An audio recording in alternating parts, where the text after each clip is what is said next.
la clase de hoy. Eh, Como todos ustedes ya saben, la resolución o el comunicado del vicerrectorado eh, nos eh, obliga a tener que utilizar este medio virtual para pasar clases, eh, y justo coincide con nuestra primera clase, la clase inaugural. Y bueno, vamos a tener que acomodarnos a esta situación y llevar adelante esta primera clase. Seguramente mañana y pasado mañana también vamos a utilizar la misma modalidad para poder desarrollar los primeros temas. Bien, mi nombre es William Rivera, soy el docente de la asignatura de Fisiología del grupo B, tanto del B1, del B2 y del B3.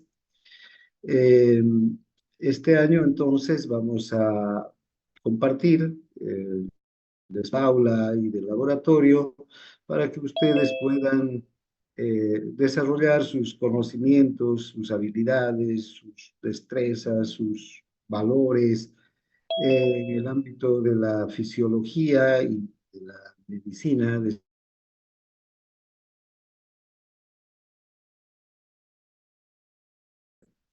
Bien, darles la bienvenida a este grupo y a esta asignatura. Espero que puedan aprovechar al máximo los conocimientos que puedo compartir con ustedes y los espacios de aprendizaje que se van a abrir en el marco de la asignatura. Eh, yo, por mi parte, voy a eh,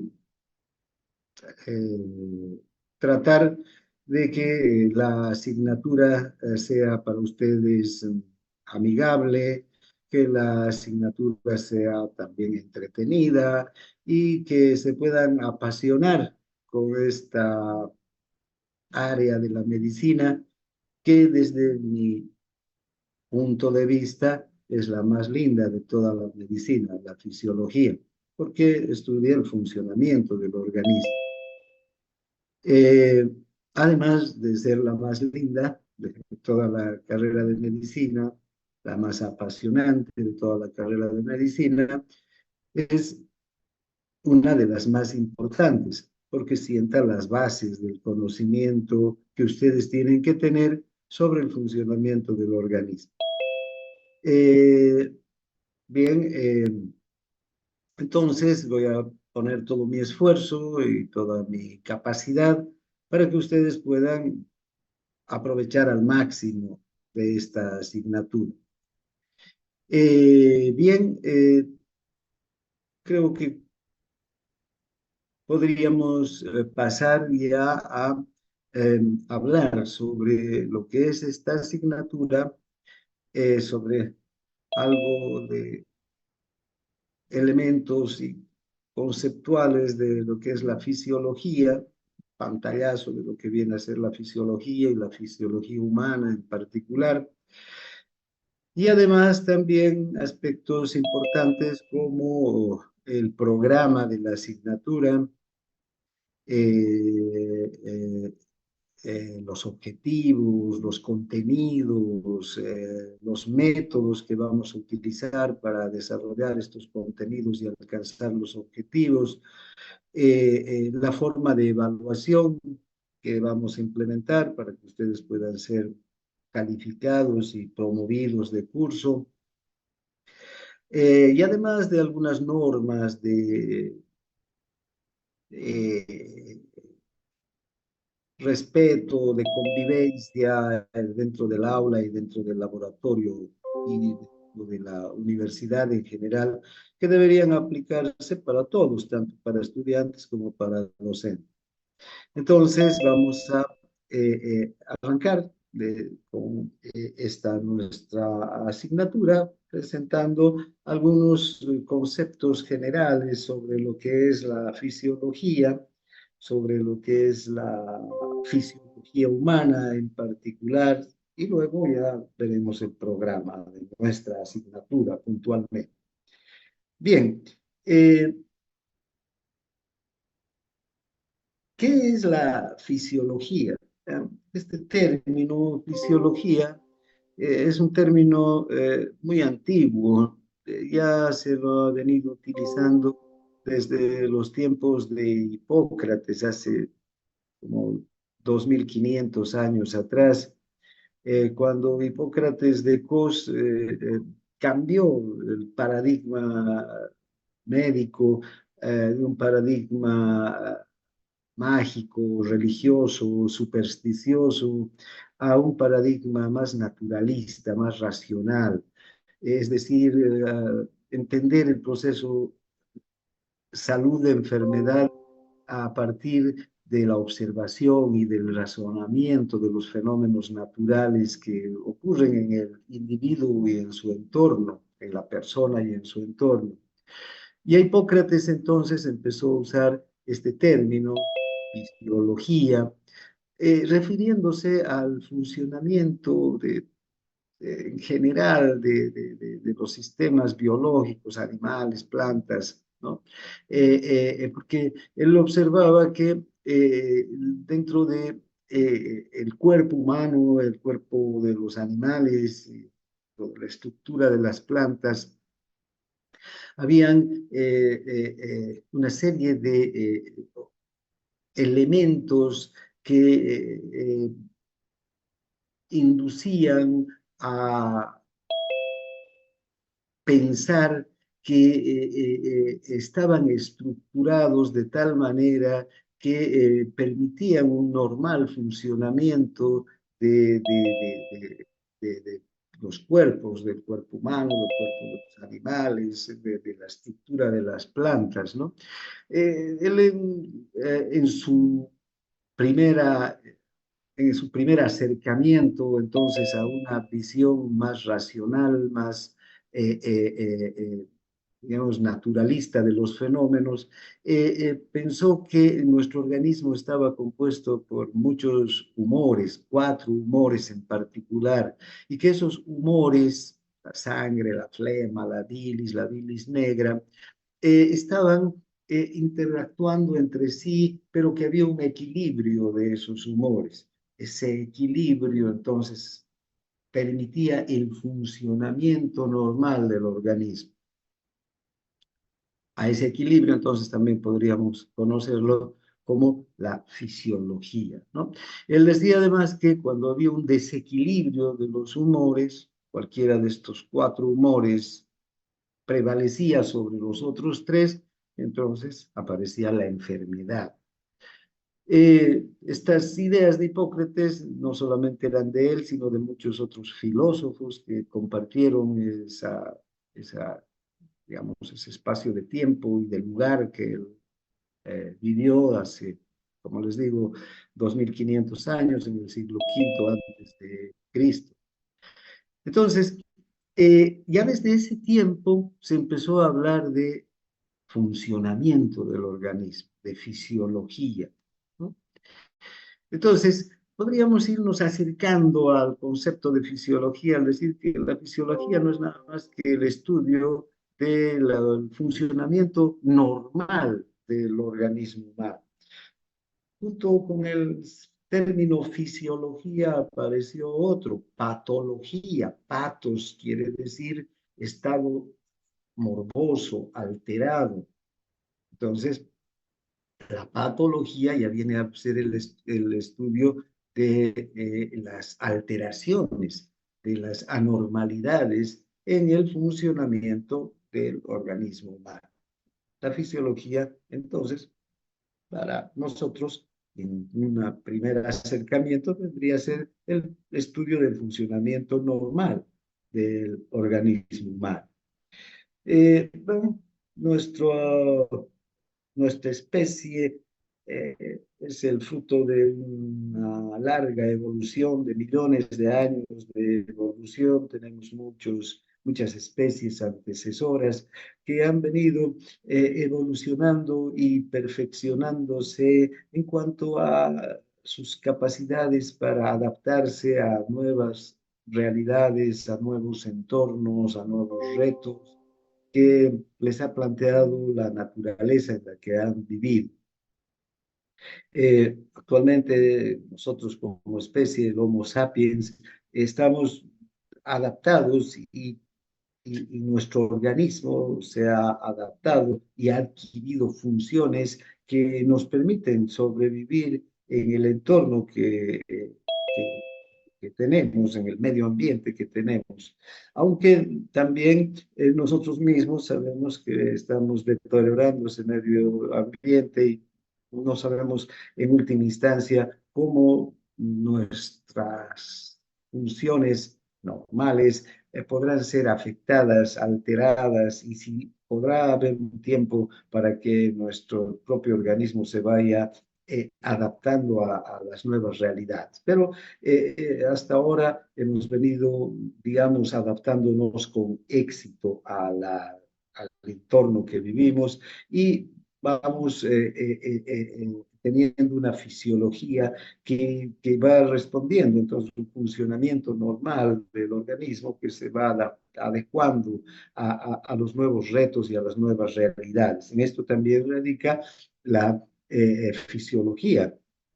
Vamos a conocer un término, homeostasis, que significa que el organismo tiene, y el medio interno, el líquido extracelular, tiene que mantener unas condiciones casi constantes para que todos los órganos y los sistemas puedan funcionar, digamos, adecuadamente. Hasta ahora, entonces, hemos sido capaces de desarrollar sistemas homeostáticos que nos permitan sobrevivir frente a los nuevos retos del medio ambiente, ¿no? Bien, entonces, ya les comentaba que dentro de la historia de la fisiología, fisiología viene de la palabra physis, que quería decir estudio de la naturaleza para los filósofos griegos. Y Hipócrates, a partir de estas ideas de los filósofos griegos, porque compartió las ideas, el tiempo, el espacio con estos filósofos, en especial con los presocráticos, él también entendía como el estudio de la naturaleza, pero además lo llevaba un paso más allá y decía que era el poder curativo de la naturaleza, ¿no? A partir de la teoría humoral, como les comentaba hace un momento. Esta idea de Hipócrates sobrevivió en la, digamos, en el conocimiento y en la ciencia occidental hasta prácticamente el siglo XVI, XVII. Eh, eh, Aunque se vio opacada esta teoría humoral, algo interferida por el cristianismo en la época de la Edad Media, que como ustedes saben, el cristianismo en esa época luchaba contra la ciencia, contra el conocimiento, contra las artes, ¿no? Querían hacer prevalecer más las ideas religiosas que los conocimientos racionales. Bien, entonces, pero la teoría humoral y estas ideas de Hipócrates sobrevivieron por cerca de 20 siglos, 2000 años. Y se fueron expandiendo desde Grecia hacia el Imperio Romano, luego hacia los países europeos que una vez caído el Imperio Romano se convirtieron al cristianismo, e incluso durante la Edad Media estas ideas de Hipócrates llegaron hasta Arabia, hasta Persia, se expandieron prácticamente por todo el mundo conocido desde ese entonces, ¿no? Eh, a, a, a, a principios del 1500 también llegaron a América junto con los conquistadores, con los colonizadores de Europa. Bien, ahora, ya durante el siglo XVI empezó a haber un cambio radical en la visión de mundo, de las cosas, la filosofía, la ciencia empezó a tener una mayor importancia que la religión en cuanto digamos, al desarrollo y a la prevalencia del conocimiento. Eh, eh, Entonces, con el Renacimiento aparecieron o renacieron las ciencias, aparecieron unas nuevas ciencias, nuevos conocimientos y desde luego la medicina y la fisiología se vieron muy favorecidas por este desarrollo científico, por este desarrollo tecnológico que empezó a haber a partir del Renacimiento. Y a partir de ese momento se empezó a conocer mejor el cuerpo humano, la anatomía, la óptica, la microscopía, se empezaron a desarrollar y entre ellos también la fisiología. Y entonces ya la fisiología eh, adquirió, digamos, otra connotación. Ya no era ese estudio de la naturaleza o de las funciones de animales y plantas como pensaban los filósofos griegos antiguos, sino se circunscribió al estudio de las funciones vitales del cuerpo humano, porque evidentemente el cuerpo humano fue un atractivo, el estudio del cuerpo humano fue un atractivo enorme para los anatomistas, para los fisiólogos, para los patólogos, para los microbiólogos. Entonces, todos querían estudiar el cuerpo humano y conocer, por fin podían conocer al cuerpo humano que les fue vedado durante muchos siglos anteriores, ¿no? Bien, entonces, ese fue un conocimiento que se fue enraizando y este concepto de estudio de las funciones vitales del cuerpo humano fue aceptado en todos los ámbitos de la biología, la fisiología y de la medicina. Sin embargo, ya a fines del siglo XX y durante este siglo XXI, nuevamente el pensamiento humano empieza a abrirse más y dice, bueno, la fisiología, estas funciones vitales no solamente están en el humano, sino también en todos los seres vivos. Las bacterias tienen su propia fisiología, las plantas tienen su fisiología, cada especie animal tiene su propia fisiología. Entonces, la fisiología debería ser el estudio de las funciones vitales de animales y de plantas e incluso de microorganismos, ¿no? Entonces, vean, interesante cómo en la actualidad volvemos a coincidir con las ideas originales de los filósofos de la Grecia antigua que ya vislumbraban a la fisiología como un estudio más amplio, ¿no? No solo del cuerpo humano, sino un estudio de la naturaleza, de las funciones vitales de animales, plantas y todos los organismos que habitan la Tierra. Bien, ahí está Hipócrates con sus discípulos y pacientes. Eh, y la fisiología se ha ido desarrollando y ha ido tomando cuerpo a lo largo de la historia de la medicina, con los grandes adelantos que ha tenido la fisiología. Miguel de Servet fue un médico español que fue el primero a decir que el corazón era el que impulsaba la sangre y que prácticamente era un órgano vital. Describió las características del corazón, de las cuatro cámaras cardíacas, de la circulación. Lamentablemente, los curas, los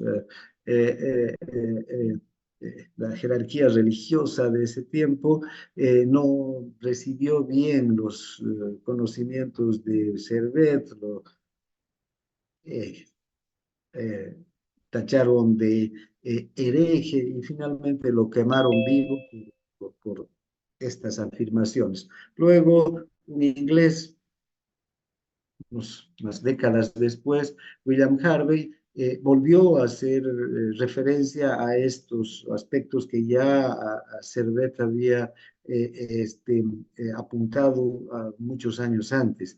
Pero Harvey estaba en otro momento, estaba su audiencia ya no eran curas, ya no eran, qué sé yo, religiosos, su audiencia eran otros médicos, eran otros científicos, entonces fue muy bien recibido, escribió un libro sobre las funciones del corazón y de los vasos en los animales, así se llama el libro de Servet, y debido a esto recibió el reconocimiento y finalmente ahora lo conocemos como el padre de la fisiología, William Harvey. Otro gran fisiólogo francés fue Claude Bernard. Bernard diseñó un método de investigación y a él le debemos muchos de los conocimientos que se tienen en la actualidad. Además, Bernard definió también un concepto de lo que debemos entender por salud y enfermedad, aunque desde un punto de vista puramente positivista, porque él compartía esa filosofía, el positivismo. Él pensaba y decía que las enfermedades solo son alteraciones de la normalidad, que puede haber un exceso o un defecto del funcionamiento de las células y de los tejidos, y que ese exceso o ese defecto lo podemos incluso medir a través de una variable estadística, ¿no? Con una desviación estándar a través de una campana de Gauss se podría determinar de qué punto a qué punto, de dónde a dónde un organismo se puede considerar que está funcionando dentro de sus parámetros normales y de qué punto a qué punto o desde qué punto se podría decir que hay un exceso del funcionamiento o un defecto de funcionamiento. Entonces, de ahí, por ejemplo, aparecen términos como normofuncionamiento, hiperfuncionamiento, hipofuncionamiento. En el caso de la presión arterial, podríamos decir que la presión o la presión normal, podríamos entender entre, por decir, la presión media de las arterias entre 60 y 110 milímetros de mercurio, hablando ya de hipertensión, ¿no? Cuando está por encima de los 110, 120 milímetros de mercurio la presión media, o hipotensión cuando está por debajo de 60 milímetros de mercurio la presión media. Es el promedio entre la sistólica y la diastólica. Bien, entonces vean, este fue uno de los grandes médicos, de los grandes científicos que aportaron muchísimo al desarrollo de la fisiología. De hecho, para él la fisiología era la ciencia de la vida. Entonces, podríamos decir que la fisiología es el estudio del funcionamiento normal del organismo vivo y las partes que lo componen, incluidos sus procesos químicos y físicos. Este, a mi modo de ver, es un concepto muy cercano a lo que viene a ser la fisiología, porque cuando nosotros estudiamos el funcionamiento normal de un organismo, cuando consideramos que un organismo está funcionando dentro de los parámetros aceptables para su sobrevivencia adecuada, digamos, saludable, observamos que un organismo está compuesto por muchos elementos, hay muchas partes que componen el organismo, tejidos, órganos, pero cuando vamos un poco más allá, encontramos que esos tejidos están compuestos por células y si vamos un poquito más allá, vamos a encontrar que esas células tienen elementos moleculares que son los que determinan el funcionamiento. Y entonces vamos a ver que la membrana celular tiene tantos elementos, tantas proteínas, tantas sustancias que intervienen decisivamente en el funcionamiento de la célula. La membrana no solamente es una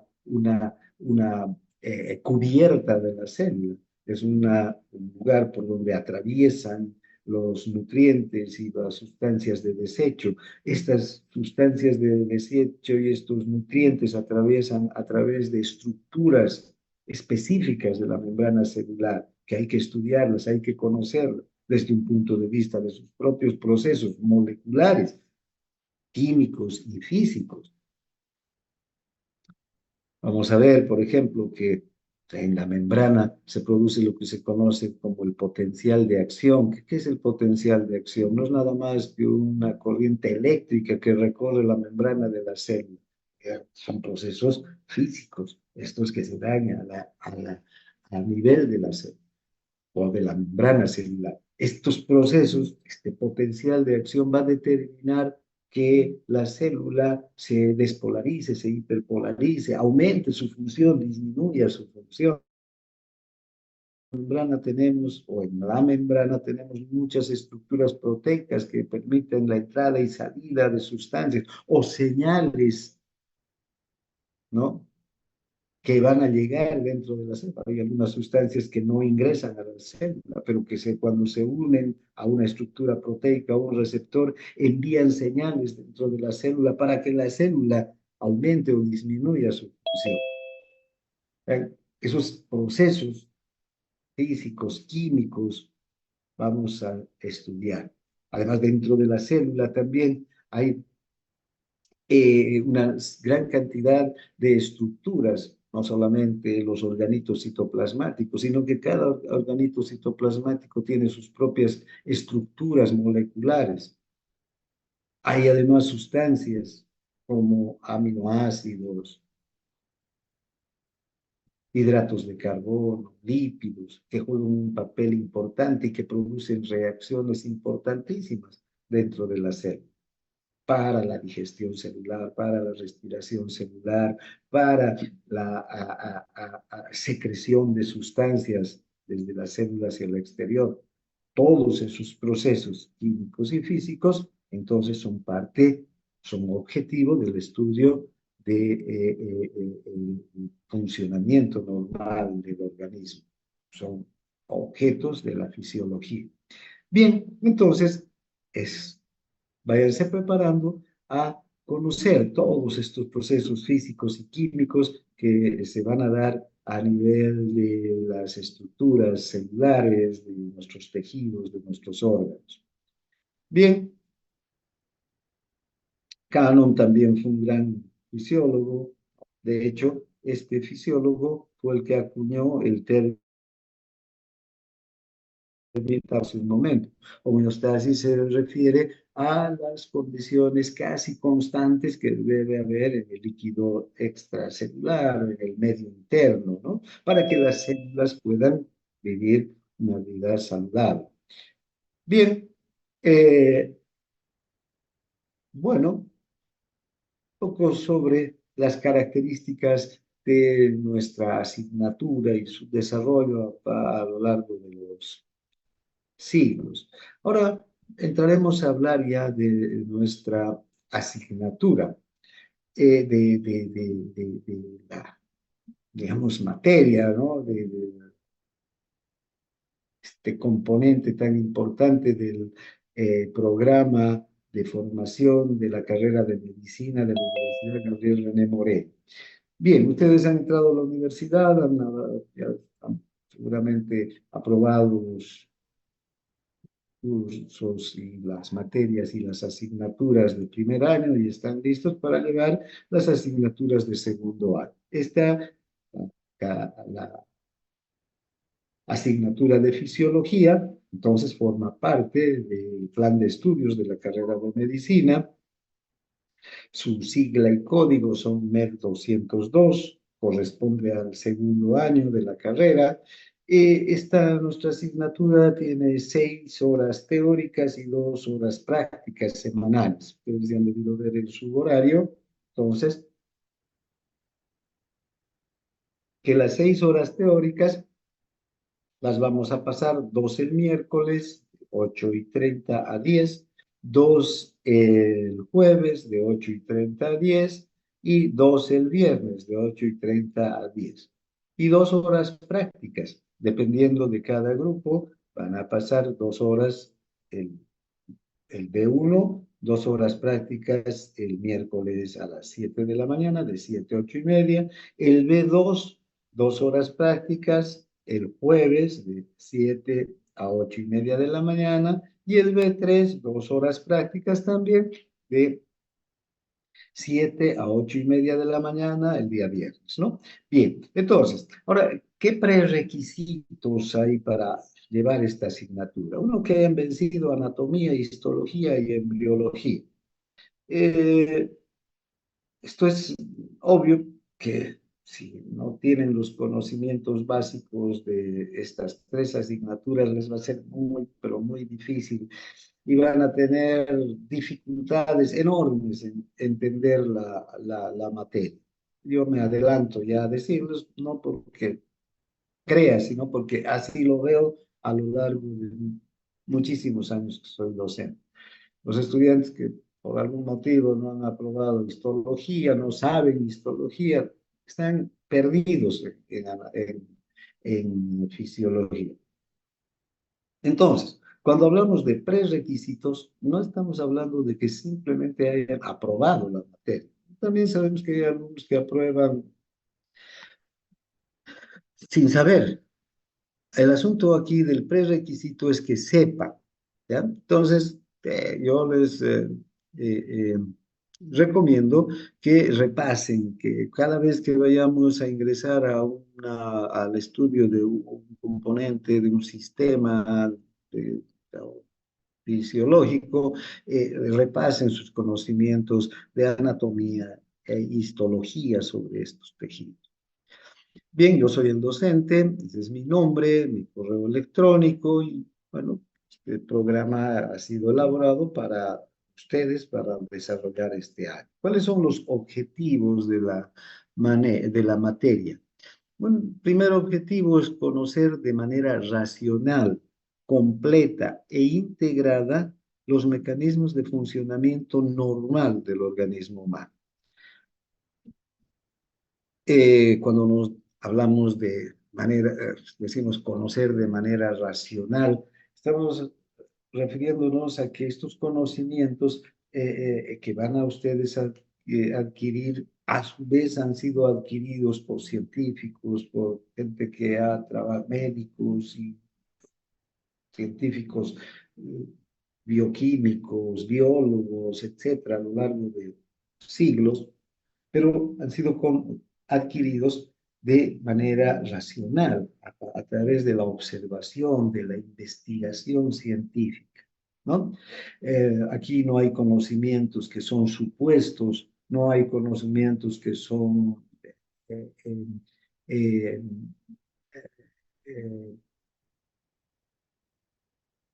basados en supersticiones, sino en la observación y en la investigación. Por eso estamos hablando de conocer de manera racional, en base al razonamiento que han hecho todas estas personas para obtener un conocimiento nuevo. Cuando hablamos de forma completa e integrada, nos referimos a que no solamente estos conocimientos son aislados y se refieren a conocer el sistema circulatorio o conocer el sistema nervioso, la fisiología del sistema circulatorio, la fisiología del sistema nervioso o la fisiología del sistema renal, sino que tenemos que tratar de integrar todos estos conocimientos de manera completa. ¿Por qué? porque el organismo es uno solo, ¿sí? Nosotros somos seres biopsicosociales y dentro de la biología, que es lo que vamos a analizar ahora, también cada órgano, cada sistema actúa, tiene un objetivo, pero contribuye a un objetivo mayor, ¿sí? Entonces, van a ver ustedes que si está alterado el sistema renal, se van a alterar el resto de los sistemas, porque hay relaciones, hay mecanismos que hacen que estén íntimamente ligados todos los sistemas y todos los órganos de nuestro organismo. Entonces, de esa manera vamos a tratar de entender el funcionamiento racional, completo, integrado de los mecanismos de funcionamiento del organismo. También vamos a conocer las formas de organización del organismo humano, cómo está organizado nuestro organismo en sistemas, en órganos, la fisiología nerviosa, la fisiología respiratoria, la fisiología cardíaca. Cada uno de estos elementos, de estos sistemas, a su vez está organizado en órganos, ¿no? Qué sé yo, vean el sistema cardiocirculatorio, está organizado el corazón, los vasos, las venas, las arterias, los capilares, las arteriolas. Entonces, cada uno de estos sistemas tiene su propia organización que además contribuye a la organización general de nuestro cuerpo. Además, cada uno de los mecanismos de funcionamiento tiene mecanismos de regulación y control de homeostasis. ¿Qué quiere decir esto? Que cuando un sistema aumenta o disminuye en su función, inmediatamente hay mecanismos de regulación que intervienen para volver al funcionamiento normal de ese órgano. Si el corazón empieza a trabajar aceleradamente, inmediatamente se van a desencadenar en nuestro organismo varios mecanismos que van a hacer que el corazón vuelva a su frecuencia normal. Eh, Esto es contribuir a la homeostasis, porque la homeostasis garantiza el funcionamiento adecuado, saludable de las células que están en los tejidos. También vamos a, base a todos estos conocimientos que se van a ir adquiriendo, ustedes van a poder comprender las bases de las modificaciones en condiciones anómalas de funcionamiento. Si pueden entender el funcionamiento normal, si conocen de cerca cómo funciona un organismo, comprenden bien los aspectos relacionados con los mecanismos de regulación, de homeostasis, entonces van a entender, van a comprender con facilidad también qué ocurre cuando hay una situación anómala, cuando hay un problema, cuando hay una patología. Ustedes no van a estudiar patología aquí, tienen muchas otras materias a lo largo de la carrera donde van a poder comprender mejor las anormalidades, estudiar de cerca las enfermedades, su etiología, sus signos, sus síntomas, sus métodos de diagnóstico, tratamiento, etc. Pero si no saben fisiología, si no saben cómo funciona el organismo normal, les va a ser muy difícil, si no imposible, entender qué es lo que está pasando durante una patología, durante una alteración. Entonces, vean, ustedes de aquí, de la carrera, de la asignatura de fisiología, deben tener la capacidad de comprender las bases de las modificaciones de las condiciones anómalas de funcionamiento. Después ya podrán adquirir conocimientos sobre cada una de las enfermedades. Y finalmente, vamos a conocer y comprender los principios éticos fundamentales que rigen la investigación fisiológica y el avance del conocimiento científico en medicina. La ética es una de las digamos, ramas más importantes de la medicina. Eh, la ética se refiere a la conducta, a la moral que los médicos debemos tener y adquirir para la buena práctica de la medicina, ¿no? Ahora, esta conducta, estos hábitos morales que los médicos debemos tener, los vamos adquiriendo desde luego desde que nacemos. La casa, la familia, los padres son el mejor ejemplo de ética que puede haber. Donde hay un padre, una madre que tiene una conducta ética, los hijos lo van a tener. Cuando no hay, bueno, es más difícil, ¿no? Pero, sin embargo, la universidad también puede contribuir a la formación de una moral que esté acorde con los principios de la medicina, porque tenemos que respetar al paciente, tenemos que respetar a la familia, tenemos que ser solidarios, tenemos que ser justos en nuestras apreciaciones. Desde el tiempo de Hipócrates, la ética es una de las ramas más importantes a ser desarrolladas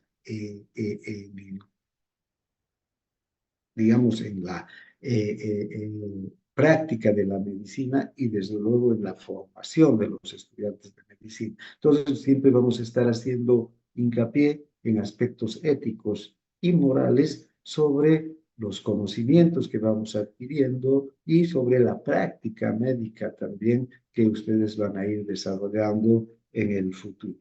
Bien, ahora, esos son los objetivos. ¿Cuáles son los contenidos? ¿De qué vamos a hablar durante todo este año? En primer lugar, vamos a tener una primera unidad que es el de fisiología general. Cuando hablamos de fisiología general, aquí vamos a hablar de funcionamiento de la célula, qué es el medio interno, qué es la homeostasis. Vamos a ver también algunas características de la síntesis proteica en las células, algo de la reproducción celular, aunque más importante para nuestra asignatura es los aspectos relacionados con la síntesis proteica. Entonces, dentro de fisiología general vamos a desarrollar tres temas que son importantes relacionados con la célula y sus funciones, las funciones de los organitos citoplasmáticos en especial todo lo referente a la síntesis de proteínas. Luego vamos a pasar a una segunda unidad, la fisiología de la membrana, el nervio y el músculo. Aquí vamos a hablar muy en detalle de la membrana citoplasmática. Esta membrana, como les decía hace un momento, no es solamente una cubierta, sino es el medio de comunicación que tiene la célula con el exterior, tiene muchísimas funciones, muchas estructuras importantísimas para la célula. A través de esta membrana se realizan el intercambio de sustancias con el exterior. Para este intercambio de sustancias y de señales también con el exterior se requieren muchos medios de transporte activo, transporte pasivo, muchas formas de señalización intracelular que los vamos a conocer. Luego vamos a hablar de el potencial de acción nervioso, en realidad el potencial de acción de la mayor parte de las células. Vamos a hablar muy específicamente del potencial de acción nervioso, cómo se genera el potencial de acción, esta carga eléctrica que recorre la membrana celular cada vez que la membrana es estimulada por un estímulo físico, químico o de otra índole. Y vamos a ver las características de este potencial de acción nervioso o de potencial de acción tanto en el nervio como en el músculo. ¿Sí? Y además vamos a estudiar las características de la contracción del músculo esquelético y del músculo liso. Luego vamos a pasar a la fisiología del sistema nervioso. Aquí el sistema nervioso tenemos tres acápites que se van a dividir, digamos que los vamos a dividir porque es muy amplio el estudio del sistema nervioso, pero además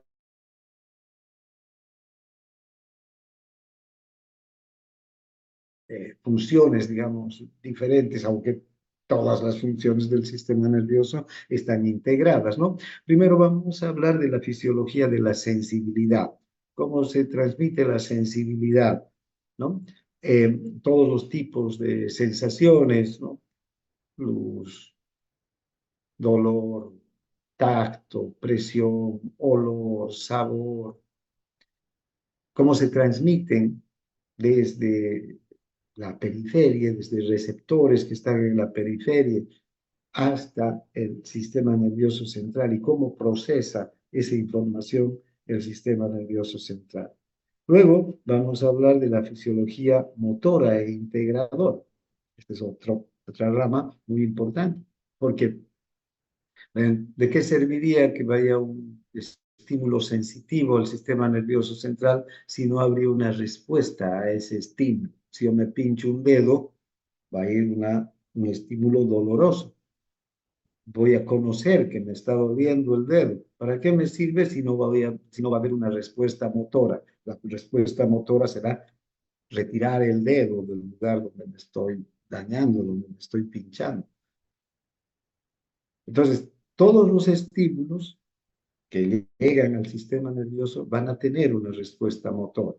Entonces tenemos que estudiar cómo se realiza la respuesta motora. Y esta respuesta motora parte desde el área motora del cerebro, varios órganos que están en el cerebro, como el cerebelo, los ganglios basales, el bulbo raquídeo, van a intervenir en la conducción de la señal motora que va a pasar por la médula espinal y va a llegar finalmente a los músculos, que son los que van a ejecutar esa orden motor. Entonces, todo esto lo vamos a estudiar, cómo funciona la respuesta motora. También vamos a ver la fisiología de los sentidos especiales, el gusto, el olfato, la vista, la audición. Una vez que terminemos fisiología nerviosa, vamos a entrar a fisiología cardíaca, el funcionamiento del corazón, del ciclo cardíaco, las fases del ciclo cardíaco, sístole, diástole, las características de la sístole, de la diástole.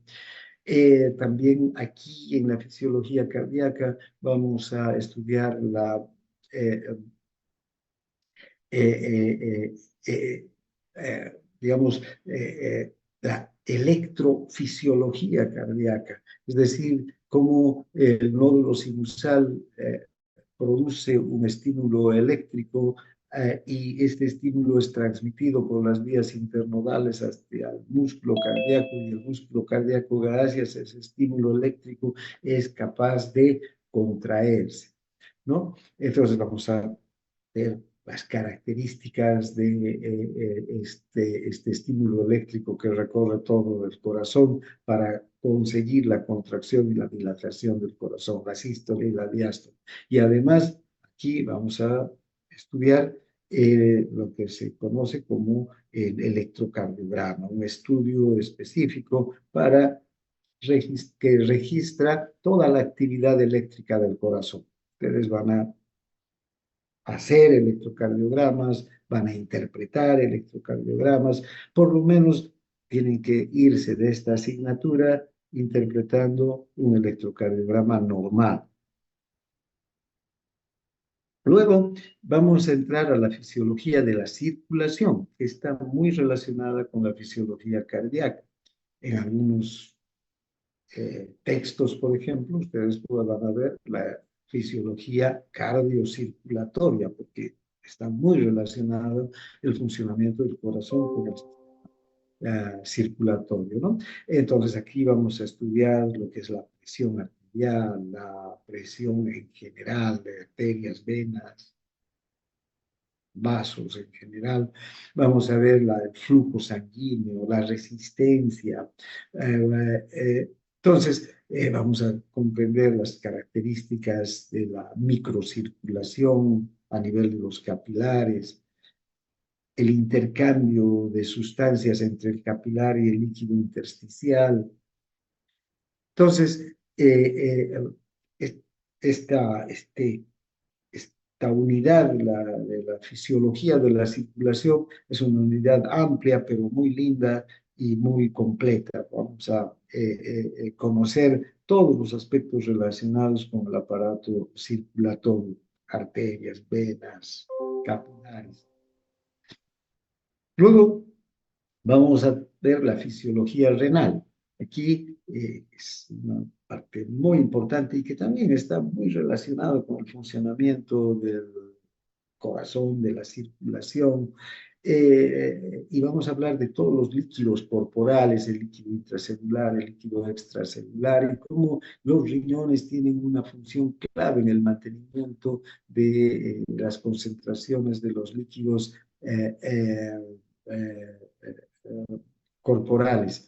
El riñón tiene un papel no solamente de formar la orina, de hecho, forma la orina y elimina las sustancias que no sirven, pero el riñón al mismo tiempo, todo el día, las 24 horas, está garantizando que las concentraciones de líquidos y de electrolitos estén en condiciones normales dentro del organismo. Luego vamos a pasar a otra unidad, que es las células sanguíneas, la inmunidad, la coagulación sanguínea. Aquí vamos a estudiar al eritrocito y su función de transporte de oxígeno, que es su principal función, ¿no? En la hemoglobina.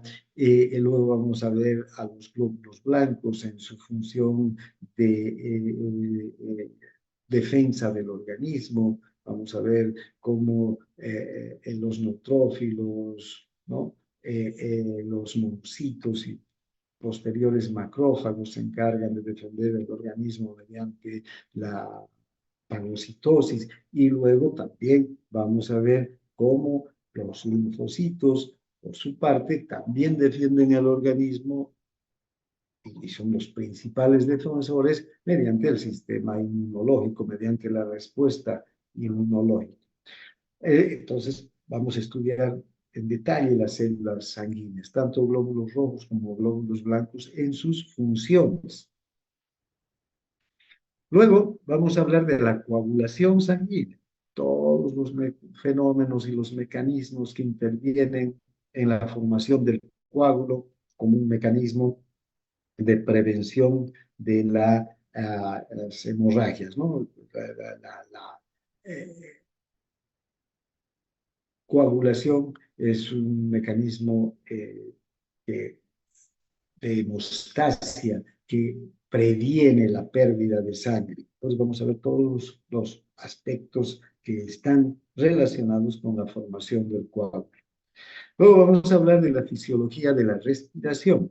Aquí vamos a ver varios aspectos que tienen que ver primero con las características de la mecánica respiratoria, ¿no? Los músculos respiratorios, los movimientos respiratorios, inspiración, expiración, los volúmenes respiratorios, la cantidad de aire que respiramos, que inhalamos y que exhalamos, que inspiramos y que expiramos, tanto en, digamos, normalmente sin ningún esfuerzo, un volumen corriente de aire, como también volúmenes que sean aumentados, ¿no? Cantidades que podemos inspirar a partir de un volumen corriente o exhalar o expirar también a partir de un volumen corriente. Entonces, vamos a ver todos estos aspectos de la mecánica respiratoria, de los volúmenes de aire que vamos, introducimos y que sacamos de nuestros pulmones. Pero también vamos a ver como el oxígeno en el alveolo alcanza a presiones parciales que favorecen su difusión hacia los capilares y el transporte ya del oxígeno desde los capilares hasta las células, las presiones que intervienen en ese transporte, las gradientes, las diferencias de presión parcial de oxígeno que se van dando para que este gas vital pueda llegar hasta cada una de las células. Y cómo en cada célula el oxígeno interviene en reacciones bioquímicas que en última instancia van a aportar con la molécula de ATP, que es una molécula de alta energía, y que como resultado, además de todas esas reacciones que sintetizan el ATP, se produce otro gas, el dióxido de carbono, que tiene que ser eliminado del cuerpo porque el dióxido de carbono en concentraciones altas es tóxico. Entonces, vamos a ver también cómo el dióxido de carbono es transportado desde las células hasta los alveolos y eliminado hacia el exterior.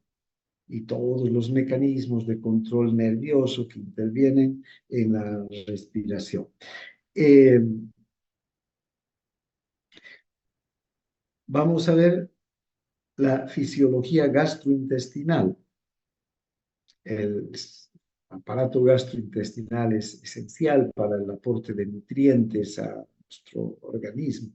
Y estos nutrientes los obtenemos de los alimentos que están en la naturaleza o las mesas, quieren ustedes ahora.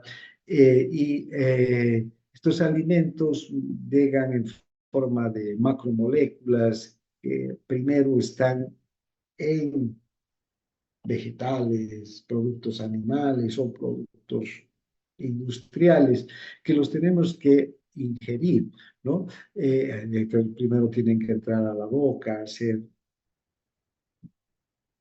masticados, molidos, mezclados con la saliva, luego deglutidos, llegar hacia el esófago, ser transportados hacia el estómago. En el estómago sufren una mezcla, una trituración hasta formar una sustancia semilíquida que es el quimo. Esta sustancia luego pasa hacia el intestino delgado que se mezcla, también este quimo se mezcla con muchos otros líquidos como el líquido pancreático, el jugo pancreático, la bilis, los propios líquidos intestinales para formar una sustancia, digamos, líquida en la que están los nutrientes listos para ser digeridos. Y cuando hablamos de ser digeridos, ¿a qué nos referimos? A ser atacados por una gran cantidad de enzimas digestivas que tenemos en el intestino, que vienen del páncreas o de los propios enterocitos, y que van a convertir las macromoléculas en micromoléculas, que van a convertir los hidratos de carbono en monosacáridos, las proteínas en aminoácidos, los lípidos en ácidos grasos, listos para ser absorbidos y transportados hacia el interior del organismo, desde el intestino hacia la circulación y desde la circulación hacia los distintos órganos donde se los va a aprovechar. ¿Ven? Todos estos pasos los vamos a estudiar, porque todos estos pasos requieren de dos funciones vitales del sistema digestivo que realiza el sistema digestivo. Uno es el transporte y la mezcla de las sustancias y el otro va a ser la digestión a través de la secreción de muchas sustancias que nosotros vamos a producir. En especial, estas sustancias que producimos son moco y enzimas que van a participar en el proceso digestivo. Bien, además también aquí vamos a ver los mecanismos de regulación de la digestión, que son varios, nerviosos, hormonales, locales, intervienen en la regulación de la digestión. Luego vamos a ver la fisiología del sistema endocrino y reproductivo. Aquí vamos a hablar del funcionamiento de las glándulas endócrinas, como endocrino, eh, las glándulas sexuales, y ahí vamos a hablar precisamente de los procesos reproductivos. Entonces, todo el funcionamiento de cada una de las glándulas. Vamos a ir viendo las glándulas, las hormonas que producen y las funciones de cada una de estas hormonas en el organismo. Y también, desde luego, los mecanismos de control el sistema endocrino y reproductivo. Y finalmente, vamos a hablar del metabolismo y de la regulación de la temperatura. Cuando hablamos de metabolismo, nos referimos al metabolismo de hidratos de carbono, de lípidos, de proteínas, cómo se produce este metabolismo, qué procesos metabólicos se dan en el organismo. En realidad, estos aspectos ustedes los van a ver con mucho más detalle en bioquímica, en la materia de bioquímica, pero nosotros los vamos a tomar de mucho más concreta y sintéticamente para observar estos procesos metabólicos, cómo contribuyen a la fisiología en general, al funcionamiento integral del organismo, ¿no? Bien, entonces hasta ahí vamos a llegar con toda los contenidos temáticos. Estos contenidos temáticos, entonces, son bastante densos. Como ustedes pueden ver, son 13 unidades. Las 13 las vamos a avanzar. Esperemos que no hayan cortes, paros, qué sé yo, que siempre puede haber, pero yo trato de cumplir con todo el programa, a lo que propongo y intento que así sea. De hecho, enseguida les voy a mostrar la carta descriptiva y también les voy a pasar la carta descriptiva para que quieran se lo imprima. Eh, eh, a lo largo de todo el año vamos a pasar como 104 clases, ¿no? 104 clases, que empezará nuestra primera clase y termina en diciembre. Eh, eh, es necesario toda esta cantidad de clases puntuales porque el programa es amplio. Bien, entonces, eso es todo, son todos los contenidos. Ahora, ¿qué métodos didácticos vamos a utilizar? Vamos a utilizar en el desarrollo de las clases métodos didácticos que nos van a ayudar a, digamos, a mí me van a ayudar a describir mejor los procesos fisiológicos y a ustedes también a entenderlo, ¿no? Mapas conceptuales, matrices, redes semánticas, gráficos, dibujos, esquemas, ¿no? Las clases van a ser, las clases teóricas son clases eh, magistrales. Para eso voy a utilizar toda esta cantidad de recursos o métodos didácticos para poderlas hacer más comprensibles, porque la cantidad de materia es densa, difícil de asimilar, entonces es necesario desarrollar algunas estrategias para favorecer una construcción de aprendizaje. Eh, Además, vamos a poder enriquecer con tecnologías de información y comunicación, audiovisuales, bibliotecas digitales, páginas web, incluso hay el aula virtual donde yo les voy a pasar algún tipo de información, libros, etcétera, para que ustedes puedan tener a mano mayor cantidad de bibliografía y de recursos didácticos para el aprendizaje de la asignatura. Esto es en cuanto a teoría. Ya las prácticas de laboratorio consisten en realizar experimentos, clases prácticas 100% que permitan comprender el funcionamiento del organismo. La mayor parte de nuestras clases prácticas vamos a utilizar recursos que tiene la universidad. Por ejemplo, vamos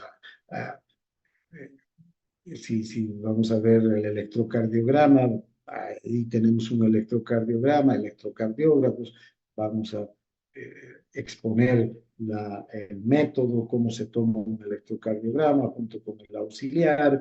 Luego ustedes van a tomarse electrocardiogramas sí, si vamos a hacer la presión arterial, van a aprender cómo se toma la presión arterial y se van a tomar la presión arterial. Si tienen que sacar una muestra de sangre para hacer un extendido, también entre ustedes se tienen que sacar la sangre para hacer el extendido. Si vamos a hacer un análisis de orina, tienen que llevar sus análisis de orina para ver y entender el funcionamiento renal.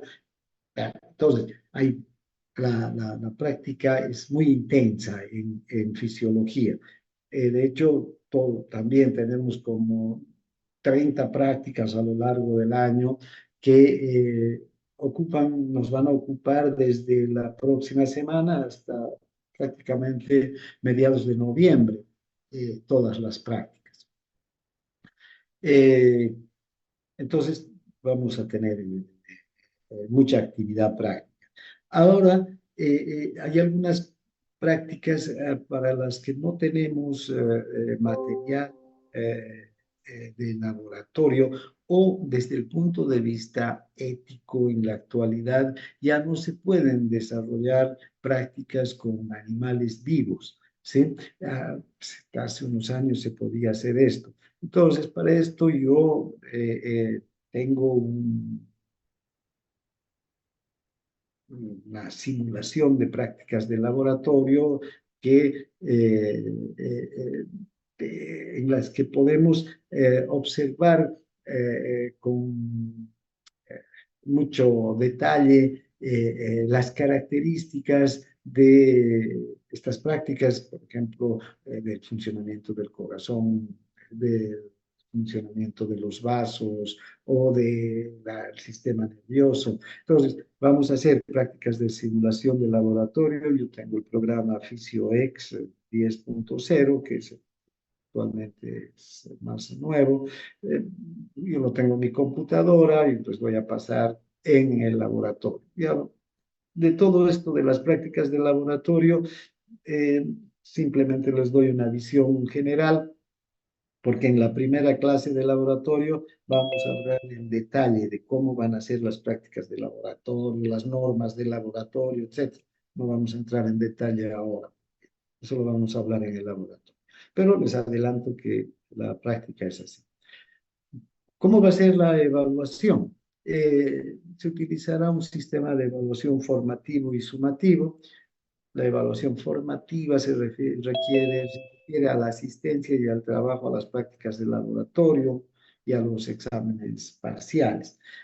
Una cosa que quiero que quede clara, que la asistencia es libre en teoría y en laboratorio es obligatorio.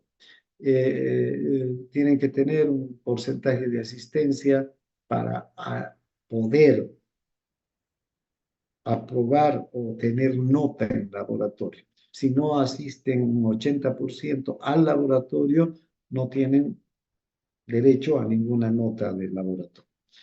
Entonces, en cuenta eso. Y luego, entonces, a la evaluación esta formativa se refiere a lo que se va a hacer tanto en laboratorio como a los exámenes parciales. Y finalmente hay una evaluación sumativa, que es el examen final, escrito de teoría y un examen oral de prácticas de laboratorio. Todas estas evaluación formativa y sumativa están reducidos, digamos, en estas tres actividades. Se van a dar tres exámenes parciales durante el año. Cada examen parcial tiene un valor de 45 puntos, o perdón, de 15 puntos. Si sumamos tres exámenes parciales de 15 puntos cada uno, la suma de los tres parciales es de 45. Un examen final que tiene un valor de 30 puntos al finalizar el año. Y prácticas de laboratorio que también tienen su evaluación. Dos parciales, una guía que tienen ustedes que llenar y un examen final. Todo eso tiene un valor de 25 puntos. Cuando veamos la clase de laboratorio, vamos a hablar en detalle de cómo están distribuidos estos puntos de laboratorio. Por el momento, digamos que 45 puntos es de los parciales, 30 del final y 25 del laboratorio. En total son 100 puntos, ¿sí? Eh, no hay nada más que se pueda evaluar, no hay nota por bailar en la en el grupo de danza de la universidad, no hay nota por eh, jugar fútbol, no hay nota por cantar, por hacer karaoke, nada. Por hacer fiesta, pueden hacer fiestas entre ustedes, todo lo que quieran, pero eso no os voy a calificar, ¿no? Pueden asistir a todas las fiestas de la universidad, tampoco tienen calificación. Entonces, lo único que tiene calificación aquí son los exámenes parciales, el examen final y los 25 puntos de la práctica. Esperemos que este año no aparezcan con que si van al censo van a tener de regalo 10 puntos, porque eso no me parece correcto. Las personas deberían demostrar su puntaje, el puntaje debería ser una un reflejo del conocimiento que tienen los estudiantes, no de otras actividades. Las otras actividades, jugar fútbol, participar en el grupo de danza, ir a las fiestas, no sé, ir a la marcha o cualquier cosa, está bien, tienen que hacerlo, es parte de la vida universitaria, es parte casi de sus obligaciones como estudiantes, ¿no? Ustedes tienen que hacer eso, son jóvenes, tienen que divertirse, tienen que hacer deporte, tienen que participar de la vida universitaria, pero eso no significa que esa participación les dé algún punto, no. Ese es otro tipo de obligación que uno tiene con su propia vida y con la vida universitaria. Está claro, ¿no? Bien, entonces la bibliografía para nuestra asignatura, el libro oficial de Fisiología de la Universidad Gabriel René Moreno, de la carrera de Medicina de la Universidad René Moreno, es el Tratado de Fisiología Médica de Guyton y Hall. Esta es de la editorial del Sevier, la 14ª edición, esa es la que yo utilizo y es en esta en la que me baso para el avance y la evaluación. Es importante que tengamos un libro oficial, porque cualquier reclamo en cuanto a exámenes, a respuestas, etcétera, los remitimos a lo que dice Gaito. ¿Sí? Esto les adelanto para que no tengan después, es que yo dije con mis palabras, yo pensé, es que yo leí en el internet. No, es Guyton el libro oficial. Por eso es necesario tener un libro oficial, porque cada quien puede decir lo que cree, ¿no es verdad? Y a veces hay graves problemas, les diré, respecto a si no hay un libro oficial. Por otro lado, al que le interesa, hay otros libros como Fisiología Humana de Silverton, Fisiología Médica de Gano, Fisiología Humana de Husay, Bases de Fisiología de Best y Taylor, hay también otros, muchos libros de fisiología. Todos son buenos, todos los libros de fisiología hablan de la misma cosa, de los mismos procesos, los mismos valores. No es que para Silverton el corazón tenga tres fases, la sístole, la diástole y la bástula, por decir un nombre, ¿sí? No, todos tienen sístole y diástole. ¿Sí? Ahora, la sístole y la diástole se dividen también en subfases que todos están de acuerdo en las subfases de la sístole y de la diástole. Lo mismo para los valores. El volumen corriente de aire que respiramos para todos es de 500 mililitros, ¿sí? de aire. Entonces, no hay diferencias, digamos, pero es bueno tener un libro que sea el que guía, ¿sí? En el que se respalda cualquier tipo de situación. Entonces, les recomiendo que compren este libro. Tienen que tener, porque el estudiante que lea el libro tiene muchas probabilidades de aprobar la materia. El que no lee el libro, ya muchas situaciones pueden darse para que tenga una oportunidad de aprobar la materia, ¿no? Que justo pregunte lo que ha leído, que en el examen de práctica también se le pregunte lo que había visto de no sé qué otro apunte que vio y ya se dan, ¿no? Una suma de casualidades y de azares, puede aprobar, pero normalmente el estudiante que lee el libro es el que aprueba. Bien, estos son los libros. Este es el Fisiología Médica de Guyton y Hall, 14ª edición, pueden ver ahí, dice, ¿no? Entonces, este es el libro. Véanlo, busquen este libro. Después están otros que son tan buenos como Guyton, pero por acuerdo entre docentes hemos decidido que sea Fisiología Médica de Guyton. Además, hemos visto que este libro es el libro oficial de la mayor parte de las universidades del mundo. Entonces es un libro que tiene un respaldo desde el punto de vista de su valor pedagógico. Para la práctica tienen que tener la guía de prácticas de laboratorio. Les pongo aquí solo un ejemplo. Eh, Seguramente ya les vamos a indicar las características de la guía que tiene que adquirir para este año. Bien, ¿hay alguna pregunta que tengan, algo alguna duda, algo que quieran aportar? Sí, buen día.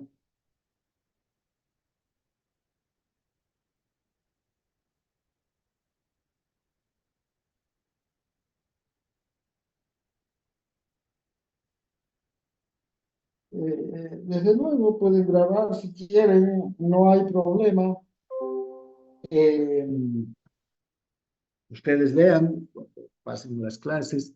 Eh, Siempre veo a algunos estudiantes que están grabando con su celular, etcétera. Lo pueden hacer, no hay problema.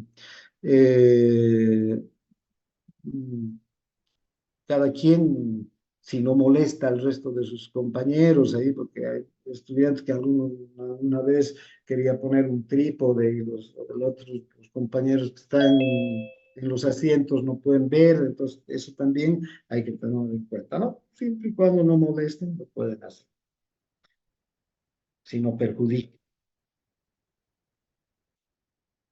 ¿Alguna otra pregunta, algo que les... Doctor, buenos días. ¿Dónde podemos obtener la guía práctica? Disculpe. Eh, la guía práctica la vende don Alfredo. pero todavía no está la guía práctica de este año, no se preocupen. La próxima semana yo ya le voy a pasar a don Alfredo. Lo que pasa es que siempre hemos coordinado esta guía con el doctor Nogales. Ahora hay varios docentes y a veces los docentes, cada quien quiere utilizar su guía o tal vez utilicen esta, no sé.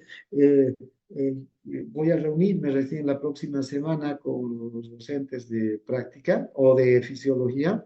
Nos vamos a reunir entre los docentes de fisiología y vamos a ver, tal vez todos deben la misma guía, haya cada quien cambie, etcétera, no sé, pero hasta el año pasado esta guía la usábamos el doctor Nogales y yo, pero el doctor Nogales, como tal vez saben, ha fallecido el año pasado, lamentablemente, y entonces yo ya no sé el resto de los docentes qué es lo que va a decidir. Lo ideal sería que haya una sola guía, como hay un solo libro, pero también eso hay que hablar, ¿no? Entonces yo les diría recién la próxima semana, por favor, estén atentos. Además vamos a Gracias. tener la clase inaugural de cada grupo la próxima semana. Yo tengo reunión esta semana con eh, Carol Neisa y con José Miguel y Josías, los auxiliares,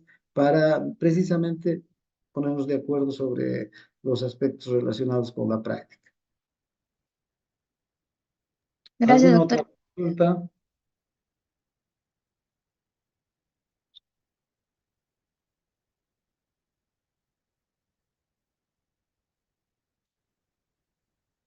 Nada, bueno. Eh, para finalizar, algunas normas que quisiera que queden entre todos nosotros, ¿ya? Para empezar, la puntualidad. Esto es importante en todos los aspectos de la vida de las personas, ser puntuales. Nuestra clase empieza a las 8:30 y vamos a empezar a las 8:30, tal vez con 5 minutos de tolerancia, porque, a ver, por ejemplo, pasamos práctica de 7 a 8:30, entre que vamos del laboratorio al al curso, eh, hay un tiempito, ¿no es verdad?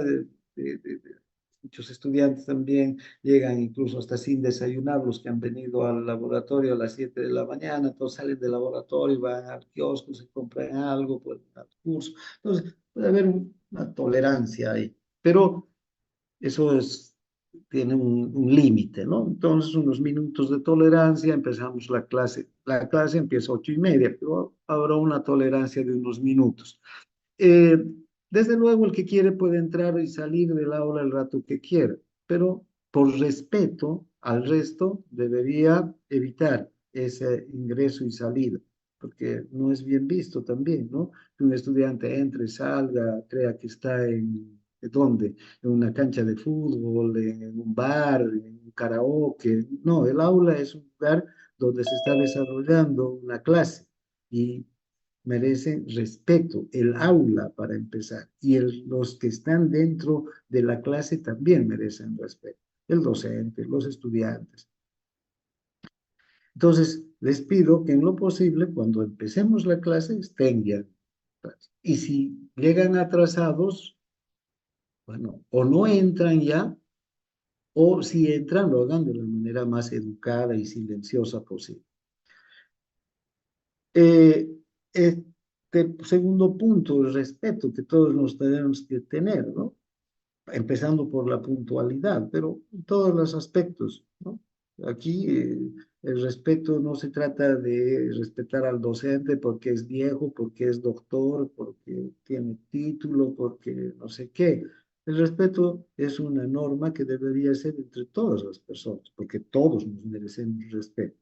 Entonces, necesitamos que todos nos respetemos dentro del curso. Ustedes a mí, yo a ustedes y entre ustedes también. ¿Sí? Eh, entonces, una norma de cordialidad, de convivencia, de respeto, siempre dentro del curso, dentro del laboratorio, es importantísimo. entre todos nosotros.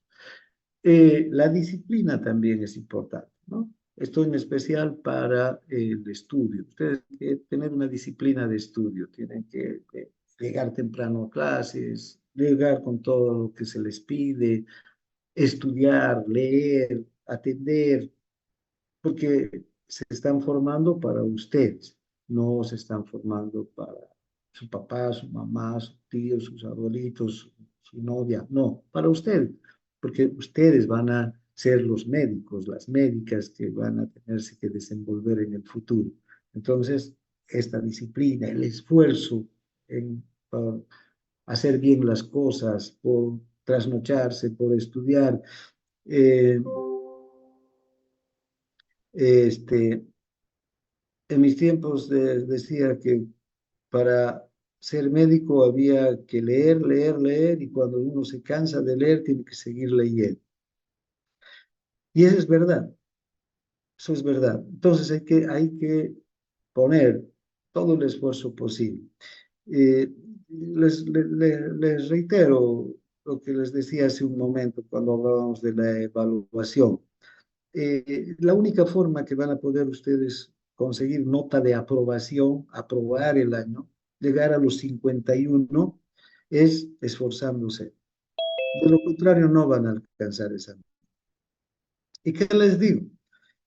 Eh, la estadística es una ciencia bien fría, ¿no? No es muy, no, no, no, no da lugar a demasiada especulación. Y yo les podría decir que la estadística, mi asignatura en mi grupo, en el grupo B, es aproximadamente del 50% de aprobación. ¿Sí? No sé cómo habrá ido el año pasado con los regalos que han tenido del INE y del rectorado, y vicerrectorado, sobre los puntos que han obtenido yendo a censar, pero normalmente es aproximadamente del 50%, a veces un poquito más, otras veces otro poquito menos, ¿no? 45% aprueban, 55% reprueban, otro grupo podrá aprobar el 40, el 53, 54 y reprobar menos, pero ese es el promedio. Entonces, no es porque yo quiera, no es porque yo decide, este chico va a aprobar y este otro se va a aplazar. No, cada quien, dependiendo del esfuerzo que le pone, es el que decide si va a aprobar o va a aprobar. ¿Sí? Yo quisiera, yo sería feliz que mi estadística sea del 90% de estudiantes que aprueban, pero la realidad no es esa, ¿no? Con un examen eh, eh, que considero que es el que los estudiantes tienen que saber, les hacemos una evaluación en el laboratorio en base a preguntas que consideramos también que tienen obligatoriamente que saber para poder aprobar de curso. Entonces, eh, ya les digo, los que responden a esas preguntas, aprueban. Los que no, no. Así hagan cualquier otra cosa, bailes, sé que en muchas asignaturas distribuyen notas por otras actividades que tal vez sean lo justo, lo correcto, no sé, desde el punto de vista del docente, de la situación, no quiero decir si está bien o mal, pero para mí eso no tiene valor. Lo único que tiene valor es el esfuerzo que hace el estudiante por aprobar y eso se demuestra estudiando. Es el fruto del estudio que ustedes van a hacer. Y finalmente está lo de la terminología médica, ¿ya? Ya han debido ver ustedes en medicina cantidad de términos que hay. En realidad, todos los términos de medicina son un supralenguaje. ¿Qué quiere decir esto? Que son 100.000 términos que tenemos términos para denominar a cada estructura, a cada proceso, a cada método, ¿no? A cada procedimiento.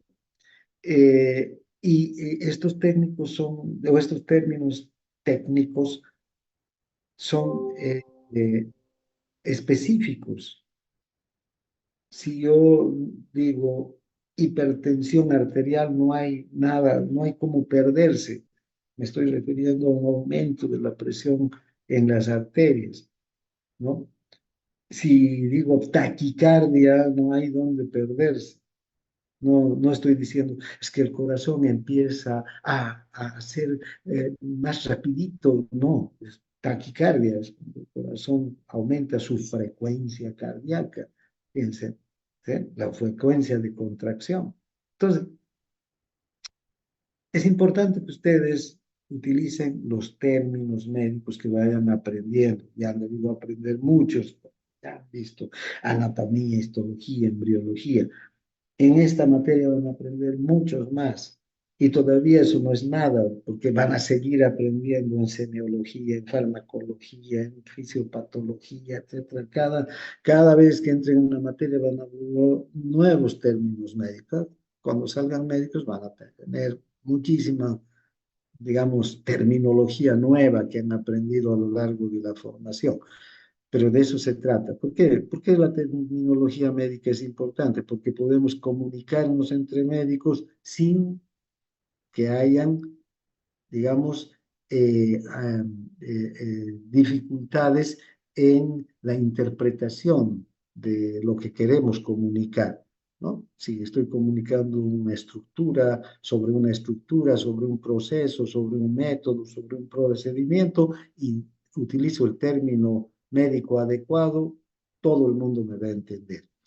De hecho, la tecnología médica se basa en su origen en términos médicos que han sido acuñados desde el tiempo de los griegos, de los romanos. Entonces, muchos de estos términos tienen raíces griegas, latinas, últimamente del inglés, del francés también, y que son aceptados universalmente. O sea, el mismo término utilizamos aquí en Argentina, en Estados Unidos, incluido otros países donde se hablan otros idiomas, como por ejemplo en Estados Unidos inglés, en Francia francés o en Alemania alemán.